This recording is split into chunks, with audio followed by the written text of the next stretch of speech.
សួស្តីអ្នកនាងស្វាគមន៍មកកាន់វីដេអូតាក់ទងទៅនឹង Business Branding ហើយនិង Marketing ហើយវីដេអូ episode ទី7ថ្ងៃនេះគឺយើងនឹងនិយាយតាក់ទងទៅនឹង topic មួយគឺជាការប្រើប្រាស់មាតិកាអប់រំឲ្យក្លាយទៅជាចំណូលរបស់អាជីវកម្មអញ្ចឹងនឹងឃើញថាម្ចាស់អាជីវកម្មភាគច្រើននៅពេលដែលពួកគាត់ឲ្យក្រុមការងាររបស់គាត់បង្កើតវីដេអូគឺគាត់ចង់ឲ្យបង្កើតវីដេអូដែលបែបសើចសប្បាយជាងបង្កើតវីដេអូបែបអប់រំឬក៏ចែករំលែកចំណេះដឹងព្រោះថាវីដេអូបែប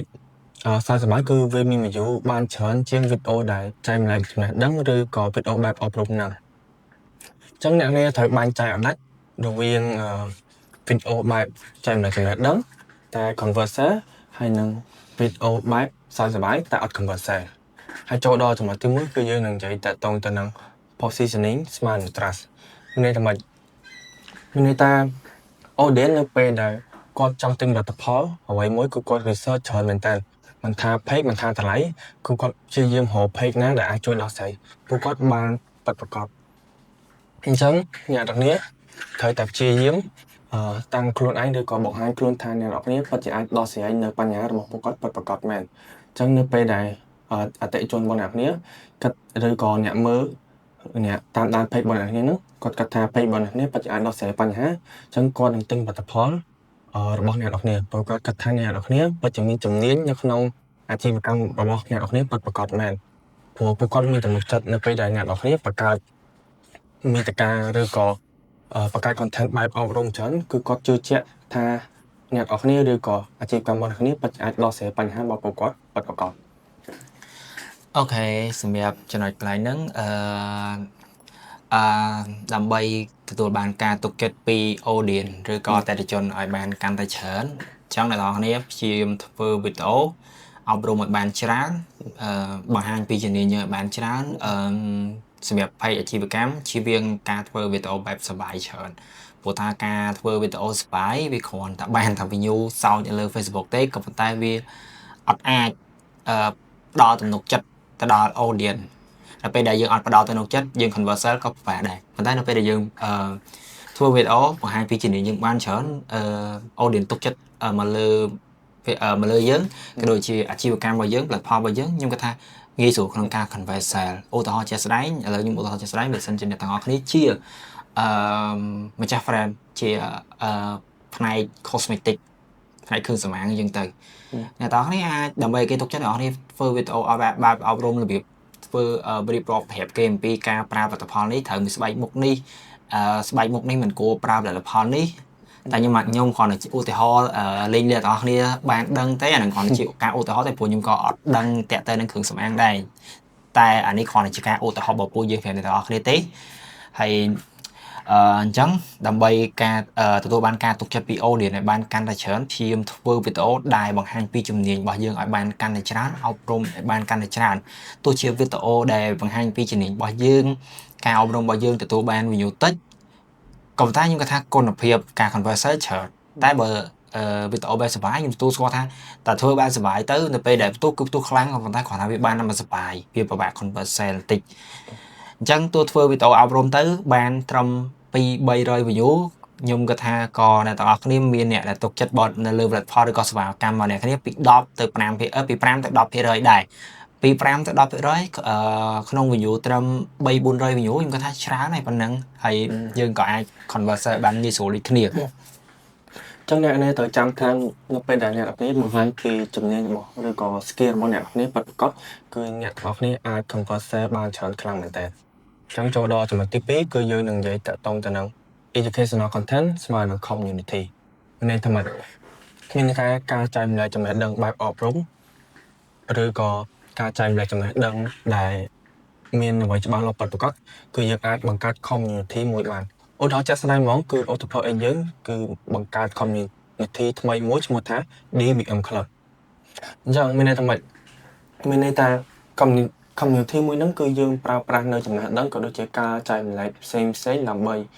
អូសទាញ audience ឲ្យមកចូលរួម community ហ្នឹងតែម្ដងគឺយើងអត់បានចំណាយលុយផ្សេងក្នុងការ move ដើម្បីអូសទាញពួកគាត់ឲ្យចូលមក community មួយហ្នឹងទេហើយ community មួយហ្នឹងគឺយើងបង្កើតឡើងដើម្បីចែករំលែកក៏ដូចជាចង់ឲ្យអ្នកដែលចូលចិត្តនៅក្នុងវិស័យតាក់ទងទៅនឹង business planning ក៏ដូចជា marketing ហ្នឹងមកចូលរួមជាមួយគ្នាដើម្បី ចែកចំណេះដឹងក៏ដូចជាស្វែងយល់ដើម្បីឲ្យរីកចម្រើននៅក្នុងdigital marketing នៅលើប្រព័ន្ធអនឡាញឲ្យកាន់តែល្អថែមមួយកម្រិតទៀតអូខេ អូខេដូចតគ្នាបានដឹងស្រាប់ចឹងឧទាហរណ៍ជាក់ស្ដែងសូម្បីតាtrade ណាក៏មានសមាគមដែរខ្ញុំបានឃើញសមាគម trade មួយដែលគេបង្កើតគេផ្ដល់ចំណេះដឹងគ្នានៅ Telegram ហើយមានអ្នកផ្នែកដែលយល់ដឹងពីការដាំ trade ពីការថែទាំ trade ហ្នឹងបង្កើតជាក្រុមនឹងមួយហើយគេបរៀនគ្នាទៅវិញទៅមកគឺល្អខ្លាំងមែនតើអញ្ចឹងបើសិនជាអ្នកគ្នាចង់បានសមាគមឬcommunity មួយល្អច្រើនហើយមនុស្សចូលរួមច្រើនបង្ហាញពីជំនាញរបស់អ្នកគ្នានៅក្នុងវីដេអូរបស់អ្នកគ្នាបានច្រើនអប់រំឲ្យបានច្រើនតែពេលដែលយើងបង្ហាញបានច្រើនគេទុកចិត្តមកយើងនឹងគេនឹងមករកយើងដោយឯងតែម្ដងគេនឹងjoinជាមួយសមាគមរបស់យើងដោយឯងតែម្ដងជាក់ស្ដែងដូច Octopus X យើងតែម្ដងដែលយើងគ្មានចំណាយលុយទៅលើការបុកដើម្បីអូសទាញ member ឲ្យចូលរួមជាមួយនឹងក្រុមដែលយើងបង្កើតទេក៏ប៉ុន្តែអ្វីដែលយើងផ្ដល់ទៅកាន់ពួកគាត់គឺការទុកចិត្តរបស់ពួកគាត់ពីជំនាញរបស់ពួកយើងពីការវីដេអូរបស់ពីវីដេអូអប់រំរបស់ពួកយើងទៅកាន់ពួកគាត់អញ្ចឹងពួកគាត់ទុកចិត្តហើយពួកគាត់នឹង join ដោយឯងតែម្ដងអូខេអញ្ចឹងអ្នកគ្នាបានឃើញច្រើនហើយគឺ community មានច្រើនមែនតើអញ្ចឹងនៅពេលដែលម្ចាស់គោរពឬក៏ member ហ្នឹងគាត់ជាយាមចែកមកចំណេះដឹងគ្នាទៅវិញទៅមកគឺ community មួយហ្នឹងគឺល្អខ្លាំងមែនតើហើយចូលទៅដល់ចំណុចទី3គឺយើងនិយាយតាក់ទងទៅនឹង educational content can be a business without fun មានន័យថាការចាំនៅចំណេះដឹងបែបអប់រំហ្នឹងគឺយើងអាចបង្កើត business មួយបានដោយយើងអត់ត្រូវការដើមទុនច្រើនទេអញ្ចឹងលើឧទាហរណ៍ជាក់ស្ដែងពីបងនាធាហ្មងគឺ Octopus X ហ្នឹងគឺបង្កើតឡើងនៅក្នុងឆ្នាំ2017-18ហើយគាត់បង្កើតឡើងហ្នឹងក៏អត់បានបង្កើត page មួយដែលត្រឹមត្រូវឬក៏ page មួយដែលល្បីដែរគឺគាត់ចាប់ដើមថតវីដេអូផុសនៅក្នុង personal Facebook account របស់គាត់ផ្ទាល់តែម្ដងហើយកន្លែងទីតាំងថតក៏ដូចគ្នាគាត់អត់មានកន្លែង studio ស្អាតក្នុងការថតគឺគាត់ចាប់ដើមថតនៅក្នុងបន្ទប់ទទួលភ្ញៀវឬក៏នៅក្នុងផ្ទះរបស់គាត់សាមញ្ញផ្ទាល់តែម្ដងហើយនៅក្នុងចំណុចហ្នឹងបញ្ជាក់ឲ្យឃើញថាបើសិនមកបងនាធាគាត់អត់មានចំណេះដឹងឬក៏អត់មានជំនាញច្បាស់លាស់នៅក្នុងវិស័យdigital marketing ឬក៏ business branding ហ្នឹងក៏គាត់អត់អាចបង្កើត Octopus X ម្ដងហ្នឹងដែរអញ្ចឹងគាត់គឺព្យាយាមសិក្សាច្រើនមែនតើមិនថានៅក្នុងស្រុកក៏ដូចជាជាប់ event ផ្សេងៗនៅក្រៅស្រុកដើម្បីព្យាយាមទទួលយកចំណេះដឹងថ្មី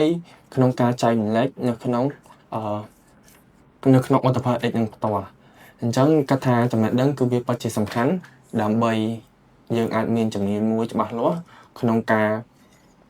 បង្កើត business មួយដែលយើងអត់ចាំបាច់ចំណាយដើមទុនច្រើនទេអូខេអញ្ចឹងទាំងអស់គ្នាអាចបរិធាជើគំរូបានដោយសារតែគាត់ចាប់ផ្ដើមពីចំណុចដំបូងសម្បីតាក្រុមការងារក៏គ្មាន page Facebook ក៏គ្មានក៏ប៉ុន្តែគាត់ប្រើគណនីផ្ទាល់ខ្លួន Facebook គណនីផ្ទាល់ខ្លួនរបស់គាត់ក្នុងការផុសដោយផុសជាវីដេអូបង្ហាញអំពីចំណេះដឹងរបស់គាត់ពីជំនាញរបស់គាត់ដែលគាត់មានភាពច្បាស់លាស់នៅក្នុងវិស័យ digital marketing ដែលអាចចែករំលែកទៅកាន់ audience របស់គាត់បានហើយនៅពេលដែល audience របស់គាត់ឃើញគេមើលពីគេមើលឃើញគាត់ក្នុងនាមជាអ្នកដែលផ្ដល់ជំនាញមួយដែលច្បាស់លាស់គេនឹងទុកចិត្តគាត់ហើយអ្នកនេះសម័យមើលជំនាន់នោះអត់ទាន់មាន Facebook ទូលំទូលាយទេប៉ុន្តែគាត់អាចរក client បានគាត់អាចធ្វើ service បានជាច្រើនទៀតអញ្ចឹងបង្ហាញថាគាត់